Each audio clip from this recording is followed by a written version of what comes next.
Watch my videos for competitive exam preparation and subscribe to my channel, like and share the video.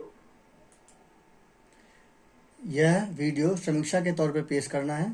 इसका किसी व्यक्ति, देश, राजनीति दल या संगठन से कोई संबंध नहीं है। यह दर्शकों और छात्रों को सुनाने के लिए, उनको ज्ञान देने से संबंध है। इसका शीघ्र लागू की जाएंगी चारों श्रम संहिताएं। जी हाँ, ये बहुत ही महत्वपूर्ण टॉपिक है।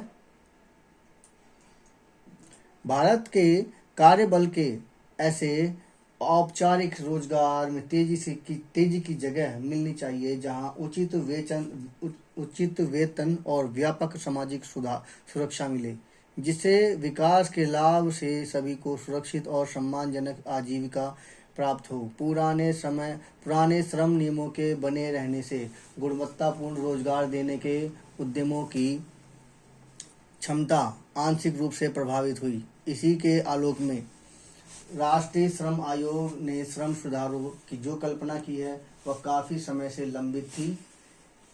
इसे 2019 से 2020 के बीच में संसद द्वारा 4 श्रम संहिताओं के रूप में पारित किया गया।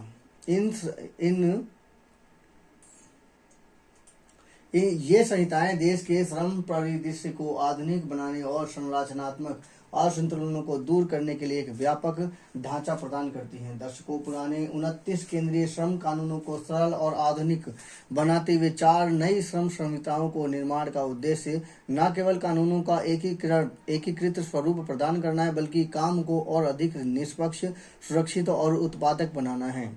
ये एक बहुत बड़ी समीक्षा होगी मजदूर वर्ग के लिए। मजदूर संहिता 2019 और खास करके एग्जाम के पर्पस के लिए, जो आईएएस एग्जाम और पीसीएस एग्जाम की तैयारी कर रहे हैं उनके लिए ये बहुत ही महत्वपूर्ण है। मजदूर संहिता 2019 यह सुनिश्चित करने की दिशा में एक ऐतिहासिक कदम है कि प्रत्येक श्रमिक को श्रम की गरिमा का सम्मान करने वाला न्यूनतम वेतन मिले। पहले न्यूनतम वेतन केवल निर्धारित व्यवसायों पर तक ही सीमित था, लेकिन अब इसे सभी क्षेत्रों और संगठित और असंगठित के समस्त श्रमिकों पर लागू किया गया है। यह न्यूनतम वेतन का सार्वभौमिककरण श्रमिकों को कानूनी रूप से बुनियादी वेतन का अधिकार देता है। इसके साथ ही पहली बार एक राष्ट्रीय आधार वेतन फ्लोर वेज की व्यवस्था की गई है, जिसे केंद्रीय सरकार जीवन स्तर और क्षेत्रीय परिस्थितियों को ध्यान में रखकर तय करेगी। ये बहुत ही अच्छा काम किया है। सार्वभौमिक श्रमिकों के कानून में बुनियादी वेतन का अधिकार दिया है। जो पहली बार राष्ट्रीय आधार वेतन ये जो बनाया है, राष्ट्रीय आधार वेतन, ये फ्लोर वेज, ये सबसे अच्छा काम किया है। और इससे केंद्र सरकार जीवन स्तर और क्षेत्रीय परिस्थितियों को ध्यान में रखकर तय करेगी उसके वेतन में। कोई भी राज्य इससे कम न्यूनतम वेतन नहीं तय कर सकेगा। कोई भी राज्य एक फिक्स वेतन से कम वेतन नियुक्त नहीं कर सकता। इससे राज्यों के बीच वेतन असमानता भी घटेगी और देश भर के श्रमिकों को समान अवसर मिलेगा। संहिता यह भी सुनिश्चित करती है कि वेतन की समीक्षा नियमित रूप से हो, ताकि बदलती आर्थिक परिस्थितियों के अनुरूप श्रमिकों की आय प्रासंगिक बनी रहे। इसी संहिता के तहत विवादों में प्रमाण प्रस्तुत करने का भार नियोक्ता पर होगा, जिससे उनकी जवाबदेही बढ़ेगी।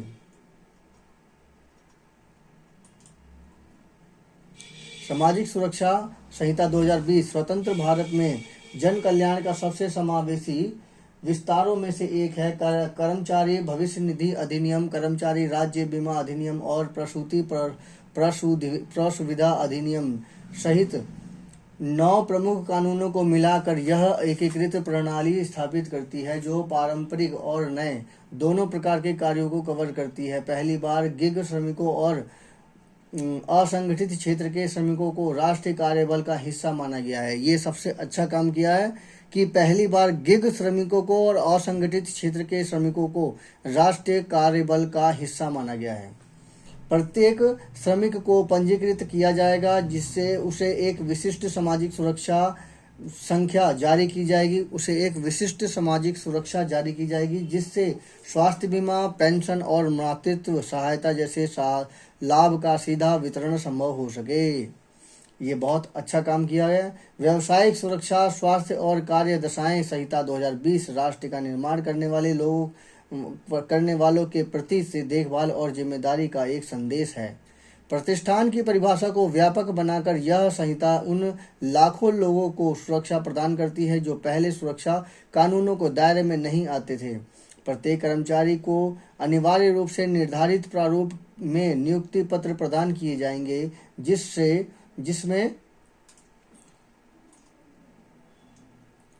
कर्मचारी का विवरण, पदनाम, श्रेणी, वेतन और ब्यौरा और सामाजिक सुरक्षा से संबंधित विवरण सम्मिलित होंगे। व्यावसायिक सुरक्षा, स्वास्थ्य एवं कार्य दशाएं संहिता 2020 श्रमिकों के लिए निःशुल्क वार्षिक स्वास्थ्य जांच अनिवार्य करती है और नियोक्ताओं से अपेक्षा करती है कि वे इस मद में कर्मचारियों पर कोई वित्तीय बोझ न डालें और सुरक्षित और स्वच्छ कार्यस्थल बनाए रखें। यह संहिता लैंगिक समानता की दिशा में भी महत्वपूर्ण प्रगति करती है। यह महिला श्रमिकों को प्रति सभी प्रतिष्ठानों और रात्रि पाली में काम करने को अनुमति देती है। ये भी बहुत ही अच्छा काम किया है, जिससे कि प्रोडक्शन ज़्यादा से ज़्यादा बनेगा, क्योंकि कुछ समय बाद महिला श्रमिक जो है दक्ष हो जाते हैं। दक्ष होने के बाद वो रात की पाली में भी अगर वो काम करेंगे तो उससे कि आय के ज़्यादा स्रोत भी बनेंगे, प्रोडक्ट ज़्यादा बनेंगे, तो इनकम भी ज़्यादा होने के चांस बनेंगे, कंपनी और तेज़ी से ग्रोथ होगी। औद्योगिक संबंध संहिता 2020 में 3 पुराने अधिनियमों को एकीकृत ढांचे में मिला करके नियोक्ताओं और कर्मचारियों के बीच संबंधों को स्पष्टता लाती है। 3 पुराने अधिनियम जो हैं उस ढांचा में इस नियोक्ता और कर्मचारियों के बीच संबंधों को स्पष्टता लाती है। इसमें 20 या उससे अधिक कर्मचारियों वाले प्रतिष्ठानों को शिकायत निवारण समितियां गठित करने का प्राविधान है, ताकि विवादों का शीघ्रता से समाधान हो जाए और हड़ताल या मुकदमेबाजी की स्थिति न बने। इस संहिता के तहत छटनी का सामना कर रहे श्रमिक अब 30 दिन का नोटिस और पर्याप्त मुआवजा पाने की हकदार होंगे। ये बहुत ही अच्छा काम किया है कि इसमें छटनी का सामना करने वाले श्रमिकों में 30 दिन का नोटिस और पर्याप्त मुआवजा पाने का हकदार है। इस समय टैरिफ वार की वजह से अभी बहुत सारी कंपनियां एकदम स्टॉप जैसी सिचुएशन बन गई थी। ऐसी स्थिति में ये बहुत ही ज़्यादा फायदा मिलेगा। ऐसा नहीं, इससे आगे भी स्थितियां बिगड़ती रहती हैं। उस स्थिति में भी यहाँ पर ये नोटिस बहुत फ़ायदा देगा कि 30 दिन के अंदर जो नोटिस है और पर्याप्त मुआवजा पाने का हकदार श्रमिक होगा। यह एक मानवीय सुधार है जो आजीविका सुरक्षा का सम्मान करता है। विभिन्न विकासशील देशों के उदाहरणों से स्पष्ट होता है कि श्रम सुधारों ने उनकी आर्थिक प्रगति में महत्वपूर्ण योगदान दिया है। बदलती वैश्विक और आर्थिक परिस्थितियां, बढ़ते टैरिफ और व्यापार ढांचों में बदलाव को देखते हुए भारत में नई श्रम संहिताओं को जल्द से जल्द लागू करना अत्यंत आवश्यक है। श्रम नियम सरल और पारदर्शी होने पर निवेश बढ़ेगा, औपचारिक रोजगार बढ़ेगा, श्रमिकों के गरिमापूर्ण अधिकार सुनिश्चित होंगे। जी हाँ, ये बहुत ही अच्छा कदम है कि जब ये पारदर्शी श्रम नियम रहेंगे तो औपचारिक रोजगार भी बढ़ेगा, श्रमिकों के गरिमापूर्ण अधिकार सुनिश्चित होंगे।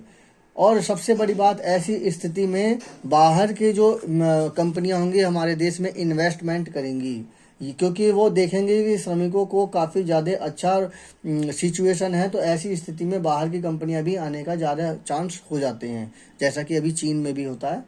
स्वचालन और डिजिटलीकरण के युग में जब पारंपरिक नौकरियां घट रही हैं, तब ये संहिताएं संतुलित विकास का ढांचा प्रदान करने में सक्षम होंगी।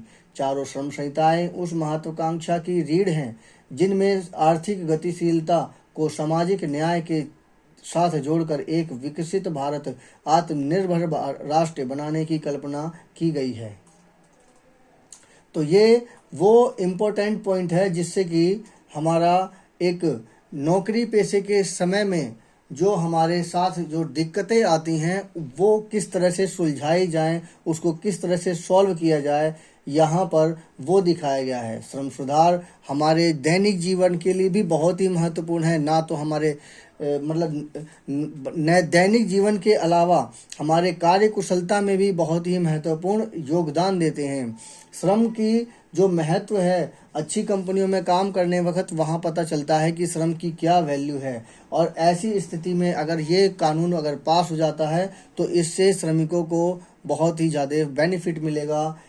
और इसके साथ जब श्रमिकों को बेनिफिट मिलेगा तो वो स्थायी होंगे तो कंपनी मालिक को भी ये लगेगा कि मेरे मजदूर, मेरे वर्कर कंपनी में स्थायी हैं, तो मैं उससे अच्छा प्रोडक्ट भी बना सकता हूं, क्योंकि उसको एक टारगेट मिल जाता है जिसकी वजह से बार बार मजदूर के हड़ताल या इस प्रकार की कोई झंझट नहीं रहती है, जिससे कि हमारे कानून को एक स्टेमिना मिलेगा, श्रमिकों को एक बेनिफिट मिलेगा और कंपनी बहुत तेज़ी से ग्रोथ होने के चांस बन जाते हैं। क्योंकि जब प्रोडक्ट ज़्यादा होएगा, चाइना की जैसी पॉलिसी है कि जब प्रोडक्ट वो धीरे धीरे करके पहले तो कंपनी में श्रमिकों को स्थायी कर देते हैं और कंपनी में स्थायी करने के बाद वो धीरे धीरे प्रोडक्टों को बढ़ाते रहते हैं। उसके बाद अपने व्यापार के लिए उन प्रोडक्टों को जो मार्केटिंग वाले हैं उनसे विदेशों में सप्लाई कर देते हैं। अगर आपके पास प्रोडक्ट होगा तो माल बिकेगा ही बिकेगा, उसका पेटेंट जैसी सिचुएशन बना देते हैं। ऐसी स्थिति में जब मजदूर बनाएंगे, काम करेंगे तो वो प्रोडक्ट बिकेगा ही बिकेगा, ऐसी सिचुएशन बन जाती है। तो ऐसी स्थिति में ही चाइना बहुत आगे निकल पाया है। इस चीज़ को ध्यान रखते हुए यही वो श्रम कानून है जिसको ध्यान में रखते हुए चीन आगे निकल पाया।